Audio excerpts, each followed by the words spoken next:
So on this podcast, I often say, oh, let's call them very bad things about normal shoes, but maybe normal shoes are really fine if you do one little thing to them, or maybe not. We'll find out on today's episode of the Movement, the podcast for people who want to know the truth about what it takes to have a happy, healthy, strong body. Starting feet first, because, those things are your foundation.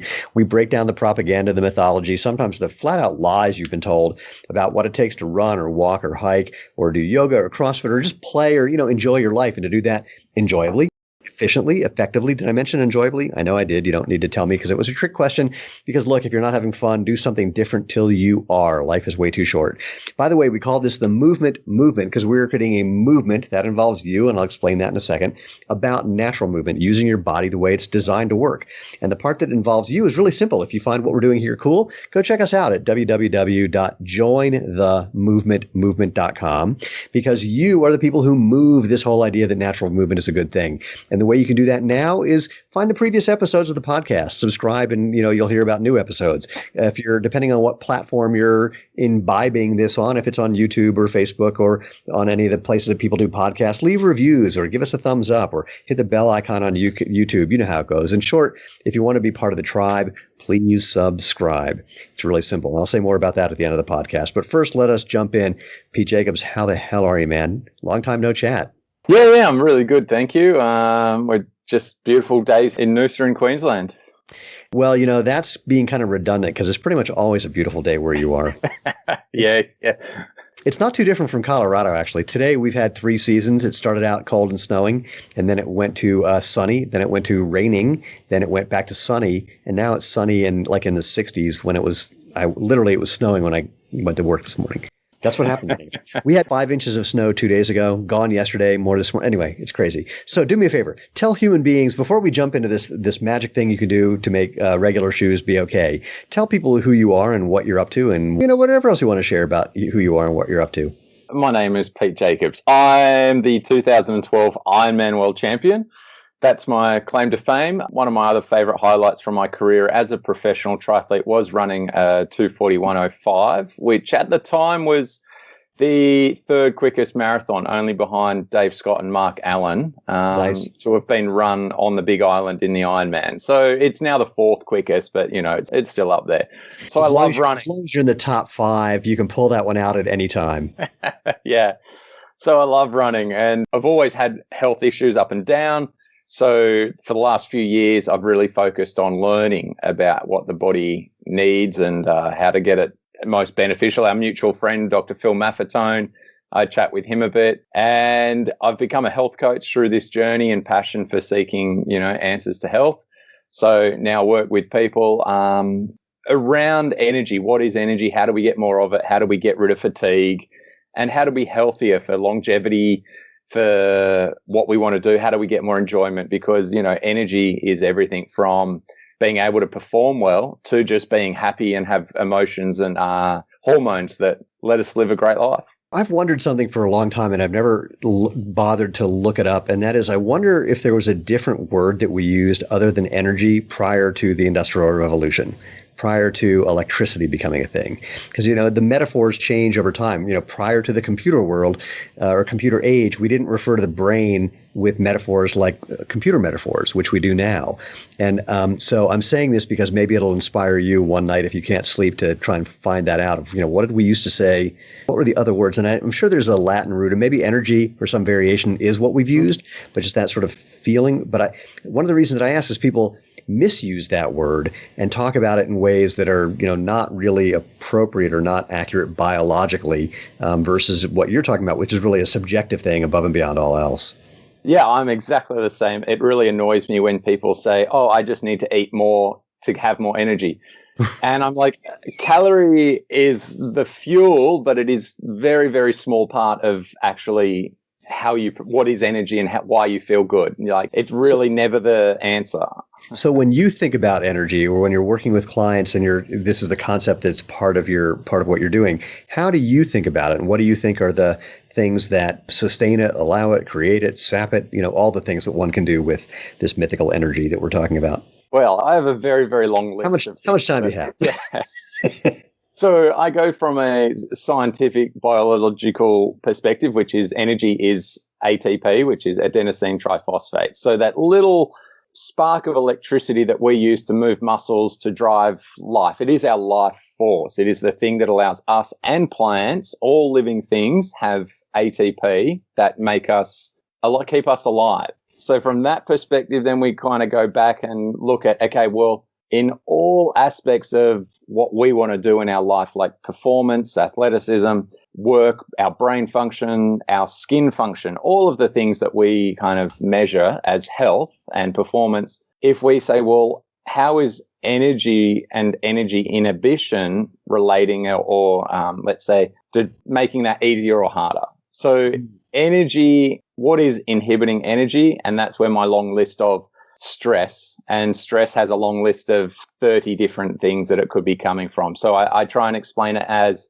all this kind of gunk and plaque and stuff builds up around the mitochondria and inhibits all the good stuff getting in, like oxygen, like blood flow, like nutrients, vitamins that make actually producing that ATP harder.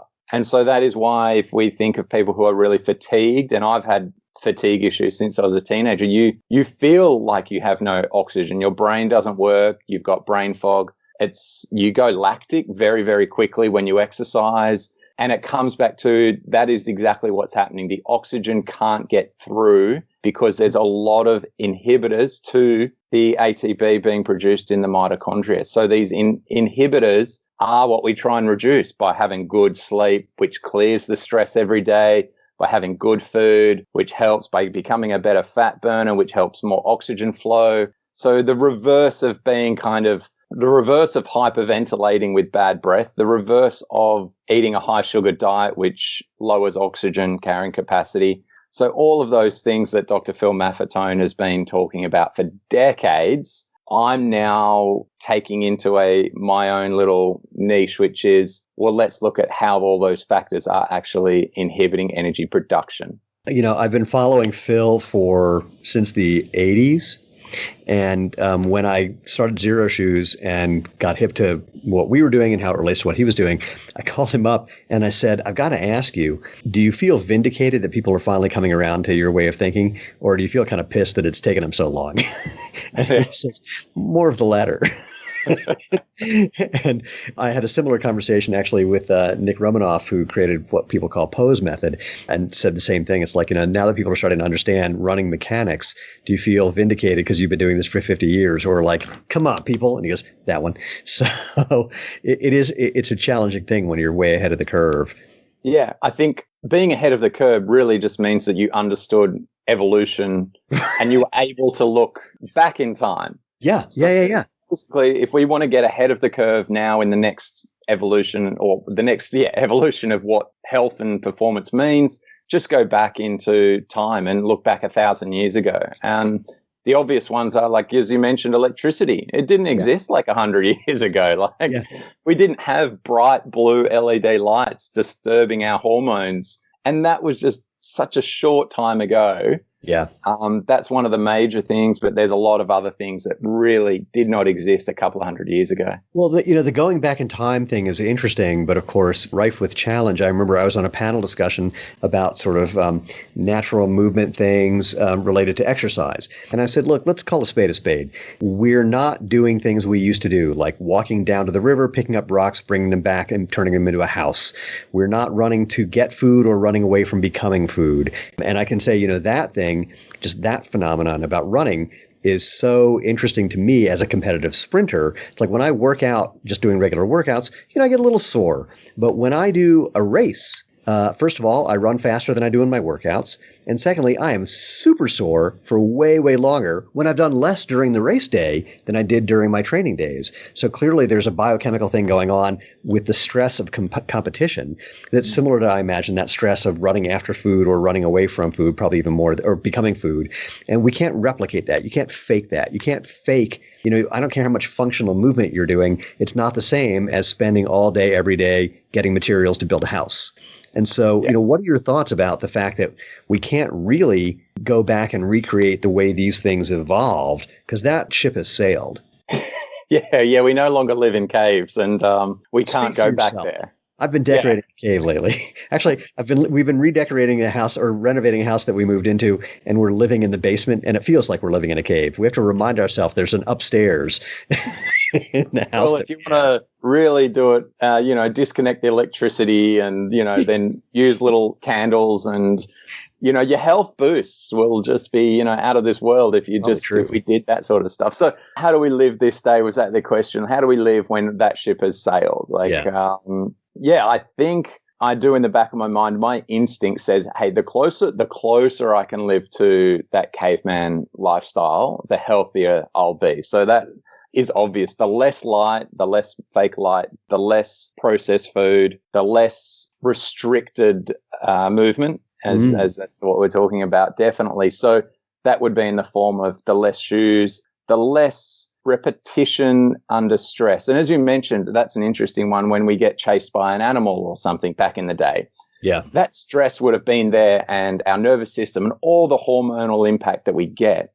And that's fine when it's just for the moment. And animals still can do this because they only exist kind of in the minute. They can shake off something that's happened in the past very quickly.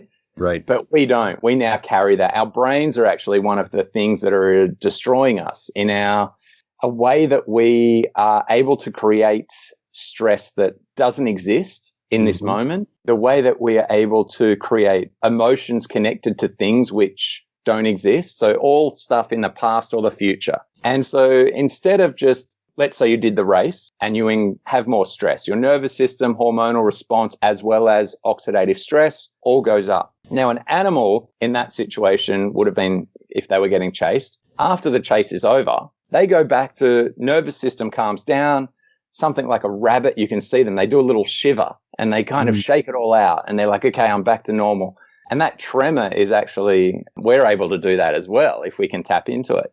So you see in the animal world this, okay, stress exists, then stress, we clear it, we forget it, we're back to just chewing on grass and being happy and all good. But in our world, it's do the high intensity interval training session in the morning and then go and sit at work and work in an office in a stressful environment. And then we come home and we're having an argument with our spouse because we're tired and irritable because our hormones are messed up. And then we stay up late watching TV to try and de-stress, which is really just wrecking our hormones in another way from the lack of getting the melatonin production for good sleep.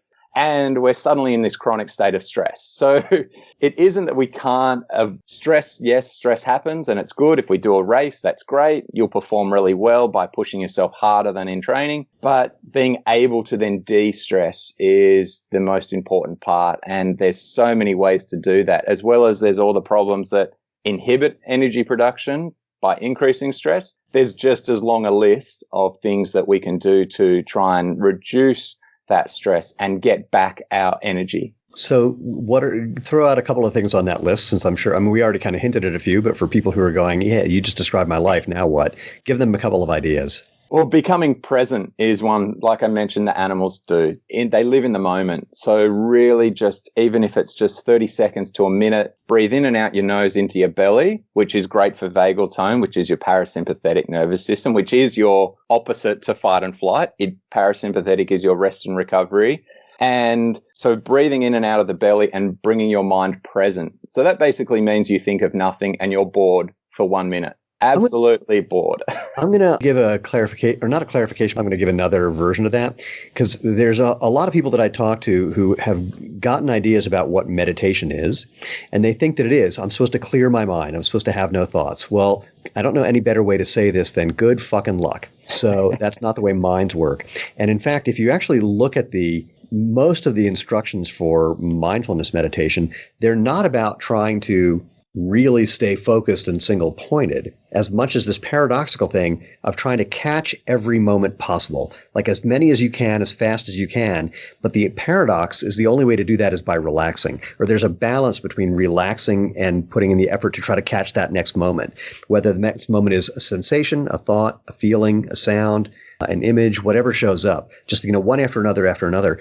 And again, paradoxically, the better you get at being more granular, getting more moments per second that you're noticing, the more relaxing it is, because again, the only way to get better is by doing something that kind of makes you accessible, that makes you available to noticing all that by relaxing a little more.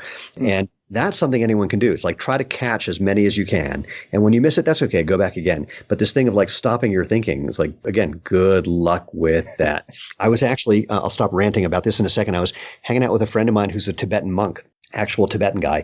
And he was teaching a meditation in this big group. And someone said, I can't do it because I can't make my mind get quiet. And he says, well, you just need to practice more. And then he says, but you know, FYI, when the monks who are living in monasteries and living in caves come down to this big city and go to a shopping mall, they can't do it either. And so after this is all done, I punch him in the shoulder. I said, did you hear what you said? He said, what do you mean? I said, you just said that the professionals, the best of the best, the Michael Jordans of meditation, can't do it after they leave the cave and come down into the marketplace. But then your instruction to this woman who lives in the marketplace was practice more. Doesn't work that way. He goes, good point. So anyway, it's a bit of a tangent, but yeah, that's where the connecting it with the breath work. And like I say, just slow your breath down 5 seconds in, 5 seconds out into the belly through the nose. Yeah. You are bringing your awareness, your awareness comes into your breath and your body. So you're noticing all of those granular things, as you say, and I try and get them to notice, like with each breath, your body becomes more relaxed. So focus on the muscles becoming more relaxed, your mind becoming more relaxed. That feeling of like after you've had a massage and you stand up and walk out of the spa, you can get that feeling in 30 seconds just by relaxing and doing it. Like you literally just go, I feel relaxed. How can I get more relaxed? And with the next breath, more relaxed. You know, the irony about in what you just said is, so we have the stressful thing and then we need to relax, and that's the part we're bad at. And another great way to relax is by deliberately creating specific stress, namely tense up a muscle and then let it go and feel that sort of spreading to the next muscle group, and then tense up the next muscle group and let it go and feel that spreading. Another way of doing the same thing where you're deliberately creating the stress relaxation response in real time. Yeah. And then I added to that is when you're doing that breath work and relaxing your body, increase your posture, improve your posture. So big part of being in present and calm and in control is having a quiet confidence. So too much ego is obviously can be overly confident, and your mind is like, I'm amazing. I'm so good. I'm going to kick these people's ass. And you start to maybe get a bit aggressive and a bit out of your own awareness. Whereas quiet confidence is much more like just saying to yourself, I've got this. Like, you know, and that is what athletes are always doing. And I love always referring to like Usain Bolt, how relaxed he is before the race, during the race, afterwards. Dude, I was in Berlin at the race where he set the world record, where he ran 9:58. And I happened to be there. My wife was friends. She was an exchange student in Germany. Her exchange student sister, her husband was the head of Berlin tourism. So he said, do you want to go to the race? It's like, yeah, it's the World Championships. And so we're sitting like 5 rows off the track at the 70-meter mark, right where he's hitting his top speed. But the important part was not that. The important part is that before the race, they'd done all their warm-outs, and he comes out and he sits down behind the blocks next to Tyson Gay, who everyone thought was going to win the race. And the two of them, they had to wait like 15 minutes before the race actually started for some reason. I don't know why. And the two of them, each one of them, they looked like they were going to fall asleep. They were just kind of, sitting back, little hunched over, not paying attention, and they just looked like they were going to pass out. And my favorite part, almost no one noticed it, right before the race started, they're both like head down, just chilling. And then Bolt and Tyson Gay, they looked at each other at the same time and just kind of gave each other a subtle low five. Then they got up and got in the blocks. It was awesome. I mean, because I had been trying to get psyched up before a race, and they were doing the exact opposite. Exactly. They're just being in the present moment. And that is when your body is the most relaxed, the most powerful, energy is flowing. As you said, if you tense your fist and then with that tense fist try and punch something or grab something, like you're slower and less accurate than if you're totally relaxed and then try and move as quickly and accurately as you can. So that's an easy thing to test. And so you combine just taking that breaths in and out of the belly through the nose, relaxing your body with each breath more and more, as well as improving your posture with each breath. So you'll stand there, and this is an easy thing. I would say stare at a dot on the wall that is just going to make you feel bored because there's nothing there. And then you'll notice as you do this breathing, relaxation, present practice, you will get taller compared to that dot on the wall. And that you then walk away with this posture. And posture, as we know, there's been 100 TED Talks about it, which I recommend you go and watch. is that your posture influences your hormones as well. Mm. So you will increase testosterone, you'll increase your parasympathetic nervous system function, all of these things that come with feeling calm and confident and in the present moment are the most beneficial things for, in our day and age, to recognize that you have this kind of stress chronically. So you only need to do it a minute, 30 seconds to a minute. And if you can do that every time you get a cup of tea, every time or you go to the toilet, have like a trigger place. Mm-hmm. And while you're waiting for the kettle to boil, you do that, then you can actually just check in and build that awareness. And as you said, the practice is that you get better at building the awareness of when you're stressed. Right. And so you can do it. And then in a performance mindset, you get good at doing that while you're exercising, so that as you're running harder and your tension is building, let's say your traps, your trapezius muscles start to tense up and your shoulders raise up. You get really good at noticing those changes and then go, oh my God, I've got to relax my shoulders. And that then you can do it in a race. So in training, for example, bringing it into my career as a professional triathlete, in my long runs, I would notice when that tension would build. My mind would be starting to say, oh, this is starting to get hard. And I would feel the tension physically and mentally, and I would just take a break. I'd have a sip of water, splash some water on my face. I'd do a couple of dynamic stretches, and then I'd reset and start again as if it was the first step of the day. And because I did that in training, obviously in a marathon in Hawaii, I mean, every race that I did, even running 241, I walked aid stations. And that practicing the reset in training and in your day-to-day life gets you really good at it. So you can then do it really quickly, really efficiently, and get a huge benefit, because it's all you've got to then do is like use a trigger phrase, for example. If you tie a trigger phrase to this practice, like in 2012, my trigger phrase was love. That was the word. And that's a sense of gratitude. It's a sense of, it was a trigger word that I related to this change in my nervous system and mindset. And so I literally just had to use the word love, or told my supporters, tell me I love this. I love the pain. I love the challenge, all of those things. And yeah, it was one of the easiest races of my life. You know, I've watched a couple things on YouTube recently of runners. Mo Farah had this happen. A number of other runners have had it happen where they're in a race and they get tripped and they fall down, and then suddenly they're last, and then they win the race. And everyone talks about what an amazing thing this was. And I've been thinking about this just in the last week. It's like, no, they got a break. They got a couple of seconds to reset. And they probably had more energy than the competitors because of that. I mean, I have flashbacks to riding my bike in Boulder, Colorado, where again, I'm a sprinter, so distance and I don't get along very well. And I could tell there's a time where it's like I'm going to start getting progressively more tired. And if I just stop happily, like at a stoplight, or if I had to just pull off to the side of the road for 20 seconds, then the whole ride will end up being faster, because I did that reset. And no one's ever tried this as a deliberate strategy to go into a race and then just like, all right, I'm going to pull off for just a moment here and then come back and beat you all. I think that would be hysterically interesting to find out if that actually works as a strategy. Well, you're resetting for one. And if you're falling and you're introducing some chaos, and chaos is a great thing. Yeah.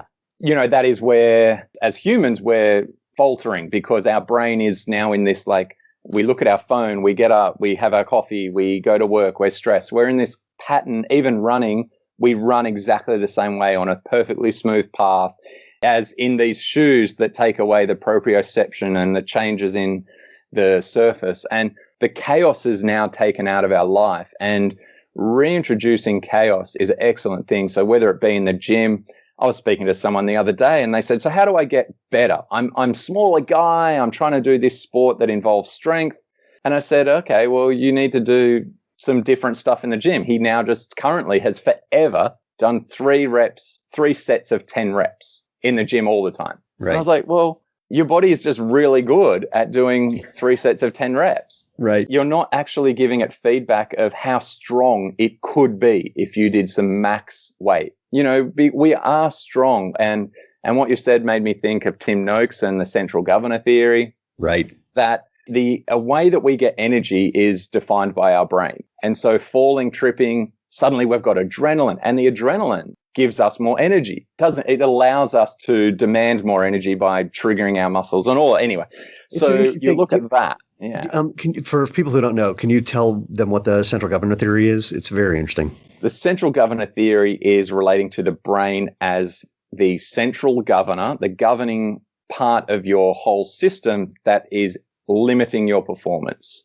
And that's Tim Noakes' theory. So you've basically got one side of things is the condition that you turn up on race day in. So your biological condition, what adaptations have you done in training? How rested are you? How hydrated, and vitamins, minerals, all of that stuff. That's one part of it. The key part of what limits you, the part that limits you on race day is then your brain. So his point is, why doesn't the guy that places second in the marathon suddenly collapse at the finish line? How is he not given everything to have caught the guy in front? What was the limiting thing?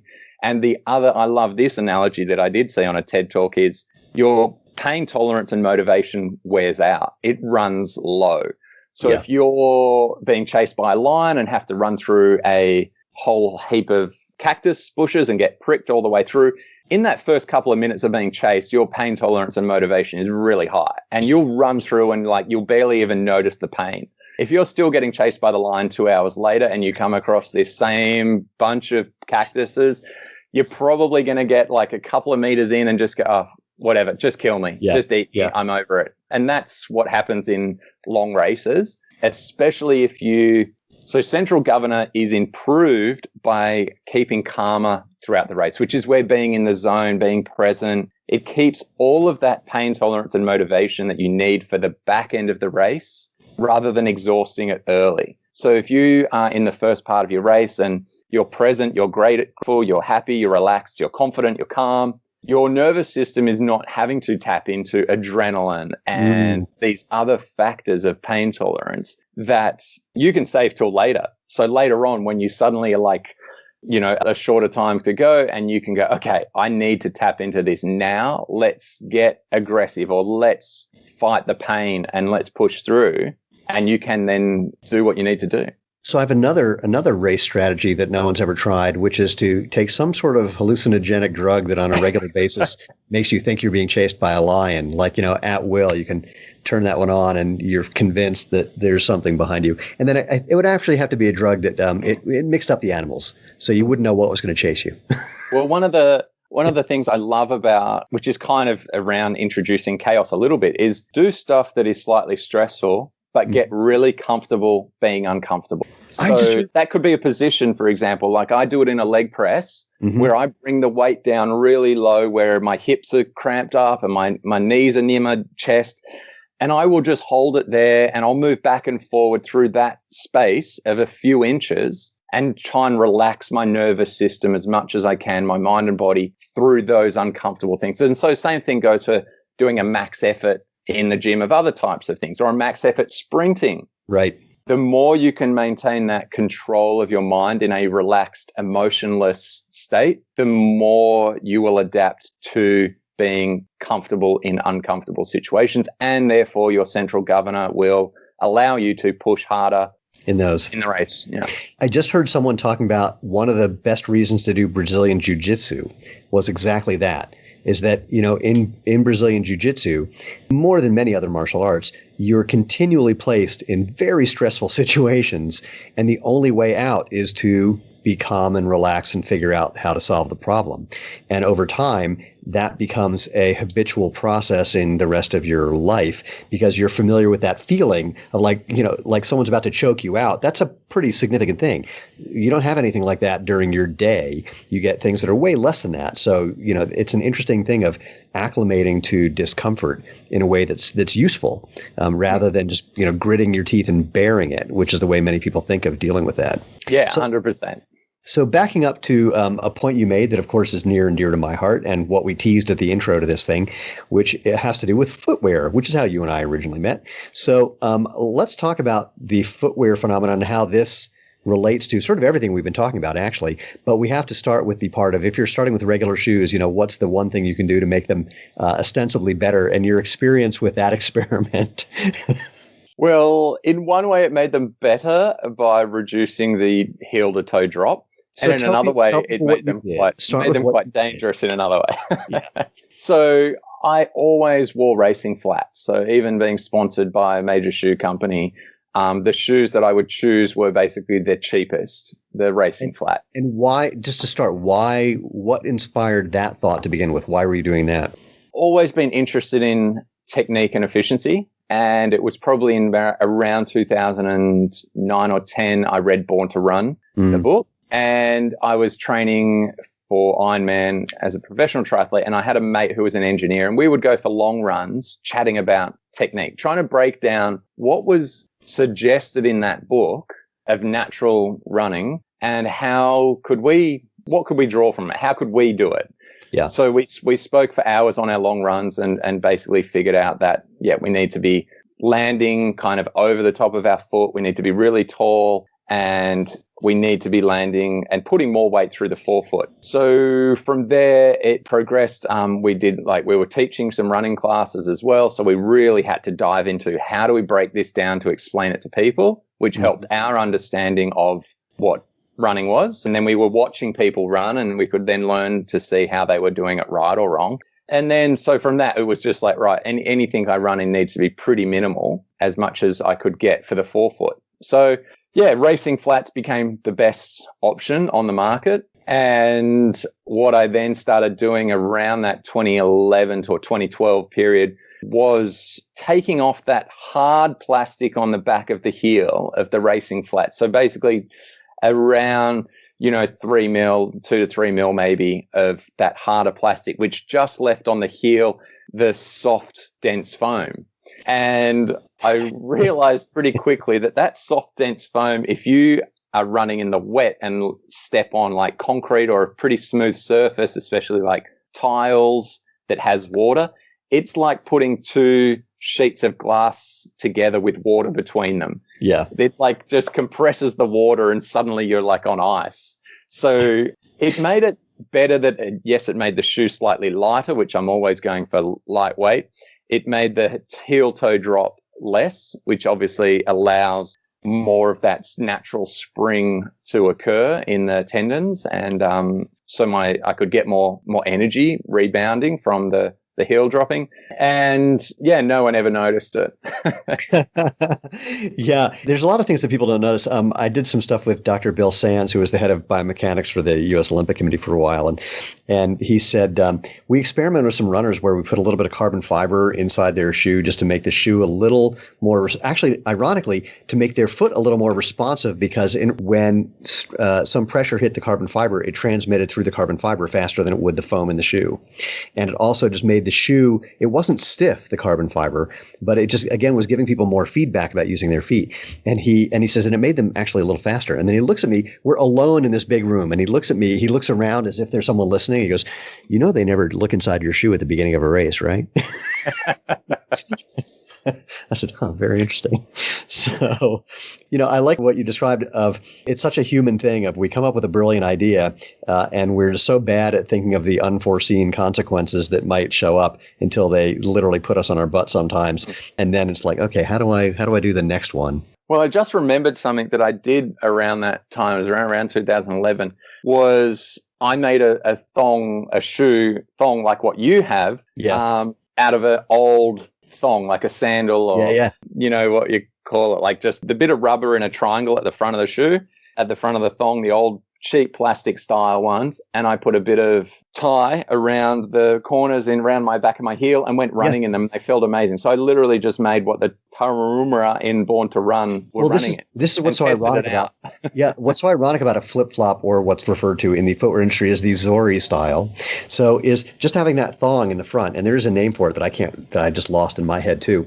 It's horrible because you have to jam your toes into the thong. You got to grip with your toes to keep it on your foot. But if all you did was add the heel strap, which is effectively, it's not even what the Tarahumara did. If you look at the oldest bit of footwear that's been dug up archaeologically. It came out of Utah. It's made of sagebrush bark, and it looks just like that. It's got a thong and it's got a heel strap. And so that way it's holding all the way around your foot and letting you just get the benefits of having some protection without the detriment of having to do unnatural things with your body. Yeah, I haven't worn a normal sandal thong in so many years, but when I did put one on several months ago and had to realize, oh my God, all this time I was gripping my toes when I walked in this for my whole life. Yeah. Because you get used to it, like chronic stress and all these other things, you get used to it. You don't realize that you have to do it. So yeah, I'll never go back to wearing a shoe, something that I have to grip. This is the secret sauce about natural movement is once you sort of reawaken your body to it, you can't go back.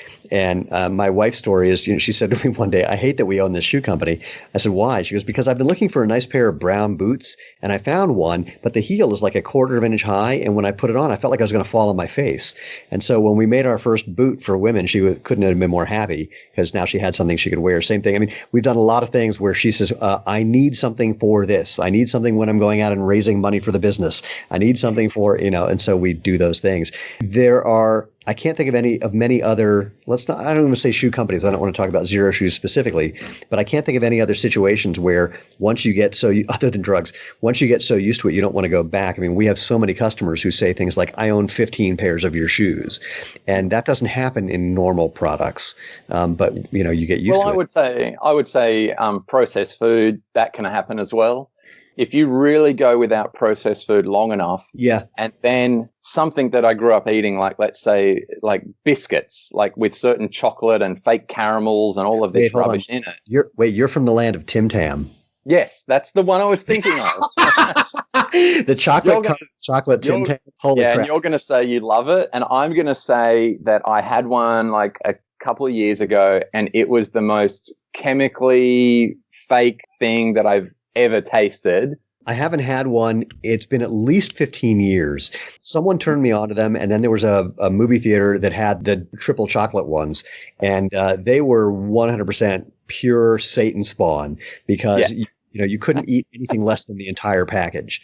They're probably even more processed now than they were like when I grew up, right? So suddenly I can sense the chemicals in things that I never used to. And so, even if someone's nearby and they open up a packet of jelly beans or something, and I'm not totally adverse to having some of these glucose-based lollies, but the smell of them I can smell from a mile away, and it's just like, wow, it's basically like eating perfume. The smell is so strong. Yeah. So when you kind of cut stuff out, like some of that processed stuff, you do really notice it. That's true. That would be an interesting thing to find the ingredients from what it was 30 years ago. I started a relationship over an argument about whether they had changed the recipe of Twinkies. And so then in Boulder, Colorado at 11 o'clock on like Christmas Eve, we're driving around trying to find a Twinkie so we could look at the ingredients list. That was very hard to do. But in fact, the next week I was in Chicago and I found a pack of Twinkies and it literally said new improved recipe. And you look on the back and the recipe was suddenly, 50 lines long and included crazy things like beef fat. Hey, don't knock beef fat. I'm not knocking beef fat. Like, what's it doing in a Twinkie? That's the thing that I didn't understand. But I haven't thought to look and find from when I was a kid, from 50 years ago. Jesus, that's a weird thing to say. What the recipe looked like then compared to what it looks like now. That would be really cool to discover. Yeah. So backing up to talking about more things. By the way, I didn't get to say, I love that you're breaking down this ephemeral, often misused concept of energy into its biological basis, which is a very interesting thing.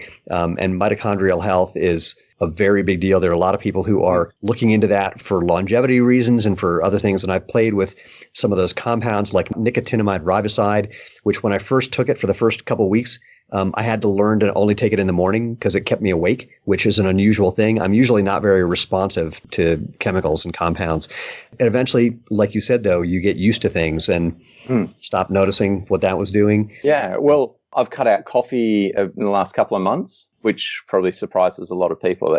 So I feel better without it. So there's one thing which we take, it's a stimulant. It must be good for us. It must make us think clearer and better and blah, blah, blah.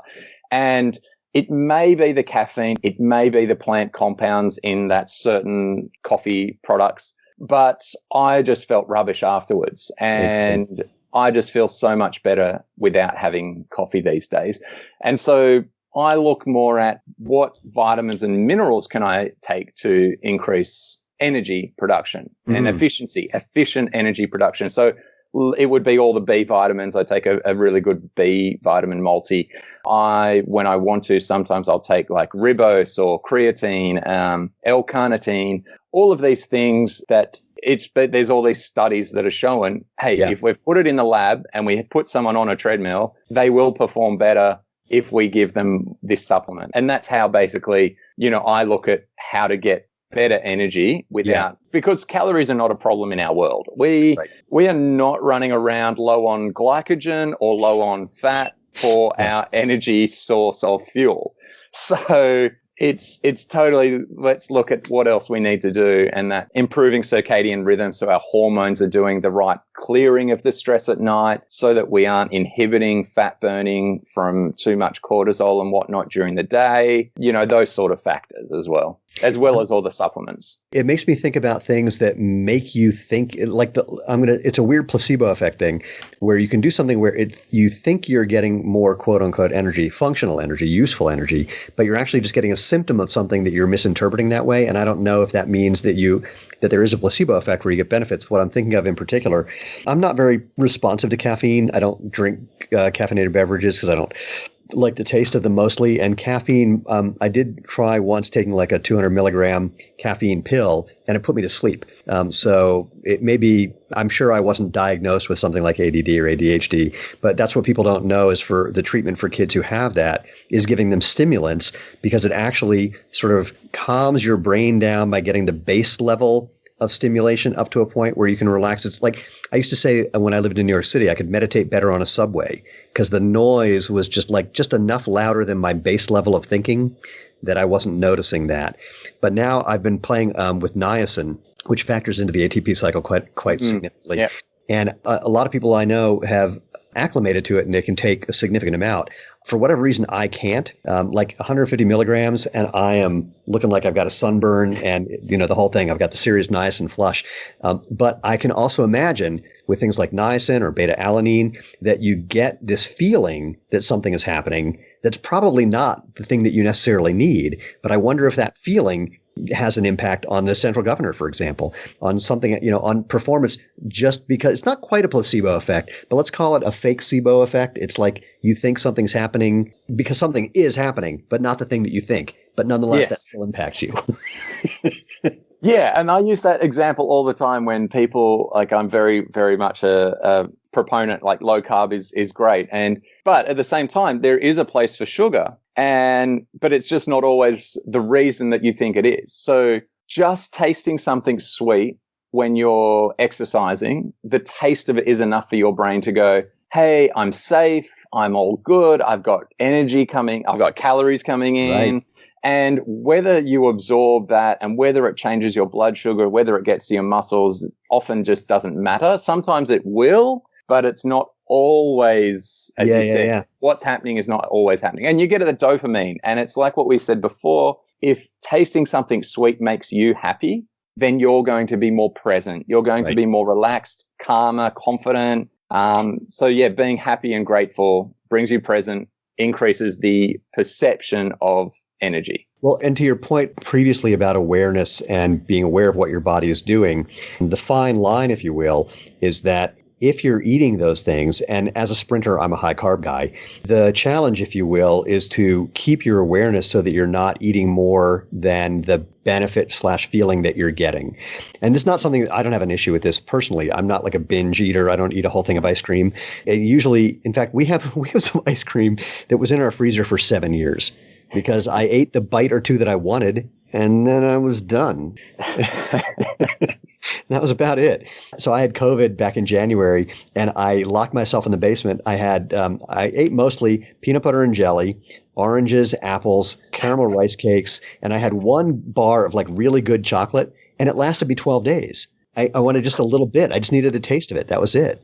That's the opposite of what I was saying. It's nutrient vitamins and nutrients are the most important thing. And you. But see, I'm on the I don't know when I'm going to get hit by a bus diet. So I tend to go on the is this enjoyable? And being in the basement with COVID was so unenjoyable. And I got to tell you, man, every time I made one of those peanut butter and jelly sandwiches, I was so happy. It made me excruciatingly happy.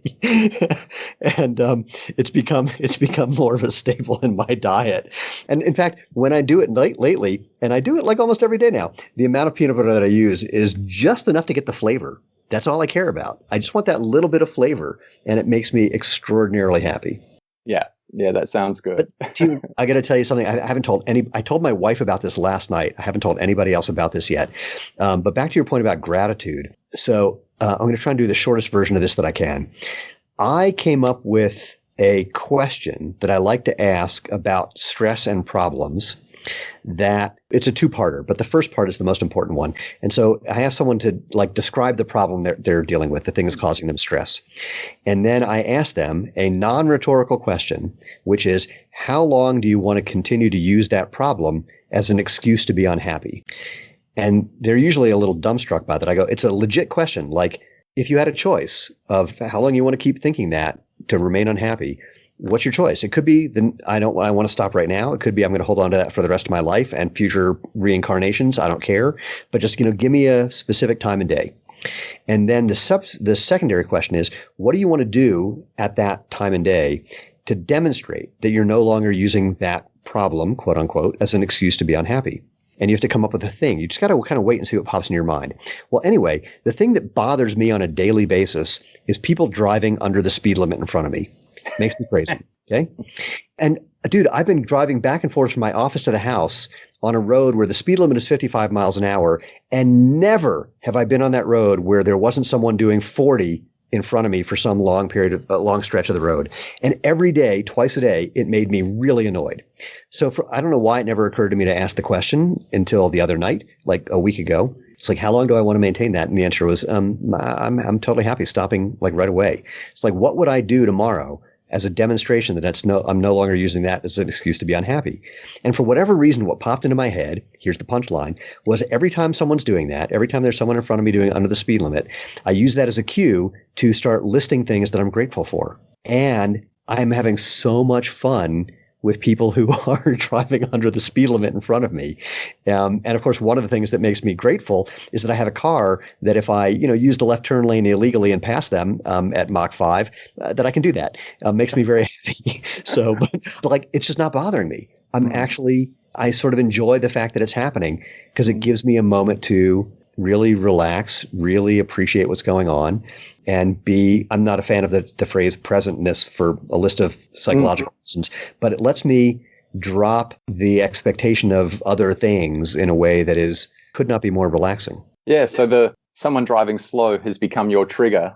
And then if you added in the nose breathing and belly breathing into that, sometimes it's when you get to a traffic light for people because traffic lights are so annoying. I added something for traffic lights. So I have a different one for traffic lights. My thing for traffic lights is I have to, for no reason, just start laughing for at least 10 seconds. It's awesome. Weird. You got to try it. But it only works if I hit a light that I was hoping to not hit. If I thought I was going to make it through and I couldn't for some reason, if it's just a red light, I don't care. But it's got to be one of those ones that I think is slowing me down, that I think is getting in my way. I read or heard on a podcast, can't remember, about dealing with people who are driving slow or annoying you in any way, in any part of your life, right? Yeah. A good way is to wake up expecting that people are going to do things that annoy you. Right. And then when that happens, it's almost like, yes, I knew it, I was right. And you can actually congratulate yourself. So every time you would get behind someone driving slow, if you woke up saying, I know today someone is going to drive slow, then it happens, you're actually celebrating. Yeah. Well, the other way to do that is just move to India. When my wife and I, we were in India for a friend's wedding, and she said, why is it that we get more annoyed at home by little things than the huge, crazy things that are happening all day, every day here. And I said, it's basically like that. In India, you wake up expecting that it's going to be all day, everyday craziness. And then it is. And so it's not at all surprising. But here, we expect things to go well. We expect things to go smoothly. We expect that the refrigerator isn't going to break for no reason and cost us $1,000, whatever it is. And the surprise is as much a stressor as, probably more of a stressor than the actual thing itself. Yeah. So, absolutely. Yeah, you and me both. So all that said, let's wrap this up. If there's do you want to give people any other last minute, either things that are kind of mythological or something you want to debunk about energy and having it and not losing it, or any other suggestion about, what they might want to experiment with and have some fun before we call it a day? Well, yeah, perception is everything pretty much. So I like to just say energy doesn't exist unless you demand it. So eating more doesn't store more energy. It just stores calories. And you've already got more than enough calories to have more than enough energy. Is just if you taste something that your brain perceives, therefore, I've eaten, therefore I can now go and do my run because it's perception of energy. Right. So energy, you've only got a few seconds of ATP stored. So really it's all about what your brain says about when you want to do more, think more, that will increase energy production. And to increase energy production with less inhibition of energy production means reduce your stress in all of those many ways that you can. And getting good deep sleep with good circadian rhythm, probably, the top of most people's list these days in our modern day and age. I think you nailed it. Dude, thank you so much. Before I let you go, for people who want to find out more about what you're up to or how you might be helpful in their life, how would they do that? So as certified health coach now, my wife and I have our business, Live Your Own Fit. So liveyourownfit.com on social media. Follow me, just Pete Jacobs, or our business.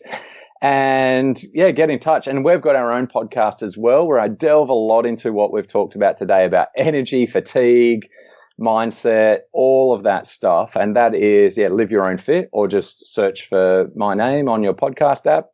And that's what we're kind of focused on at the minute is, working through with people as health coaches. That's my current passion.